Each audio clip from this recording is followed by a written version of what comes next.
নমস্কার। আমরা জীবন নিয়ে অনেক কিছু পরিকল্পনা করি, জীবনটাকে সাজিয়ে রাখি যে আমরা কিভাবে চলব,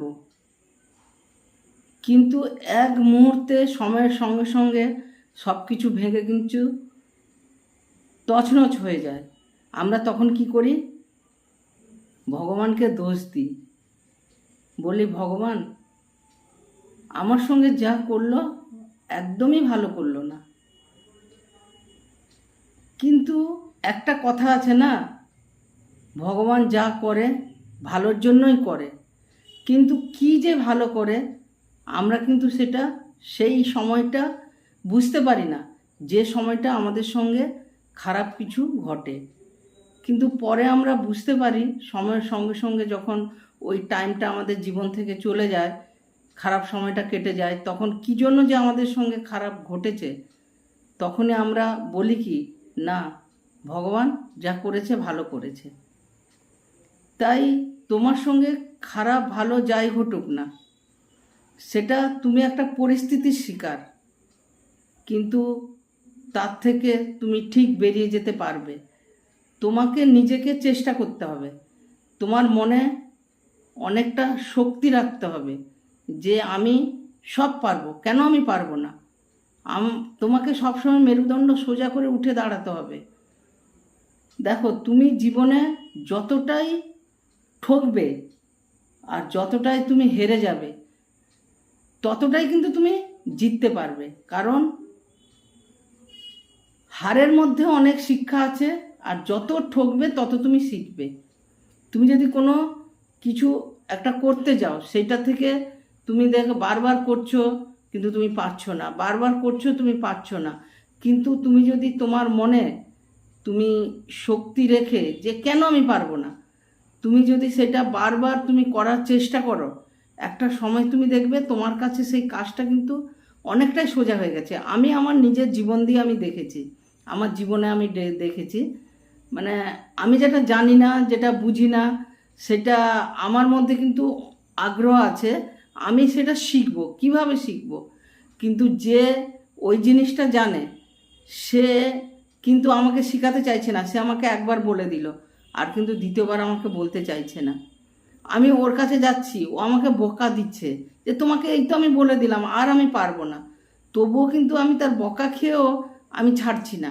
হ্যাঁ, আমি তার কাছে বারবার যাচ্ছি ওই কাজটা শেখার জন্য, কিন্তু সেই কাজটা বারবার করার ফলে একসময় কিন্তু আমি সেই কাজটা আমার কাছে এতটাই সহজ হয়ে যাচ্ছে, একদম জল ভাতের মতন। আমার কাছে কিন্তু ওইটা কোনো ব্যাপার না। তাই পারবো না বলে কোনো কিছু নেই। হ্যাঁ, তুমি চেষ্টা করলে তুমি সব কিছুই পারবে, কিন্তু তোমাকে সেটা নিজের পরিশ্রম দিয়ে, নিজের লক্ষ্যটা ঠিক রেখে তোমাকে কিন্তু এগিয়ে যেতে হবে, এবং যে কাজেই তুমি এগাও সেটা কিন্তু বারবার তোমাকে চেষ্টা করতে হবে, তবে দেখবে সেই কাজটা তুমি সঠিকভাবে তুমি করে নিতে পারবে। বন্ধুরা, আমি আপনাদের কাছে এসব কথা বলছি কেন, তার কারণ আমি আমার জীবনে আমি দেখেছি, বা অনেক মানুষকে আমি দেখেছি, তারা একটা কাজ একবার করলো, দূর এটা হচ্ছে না, আমি এটা আর করবো না, তখন সে চুপ করে বসে থাকছে। কিন্তু এইভাবে করলে চলবে না। হ্যাঁ, আমাদের যে কোনো কাজ করি না কেন, আমার সেই কাজটা বারবার করতে লাগবে।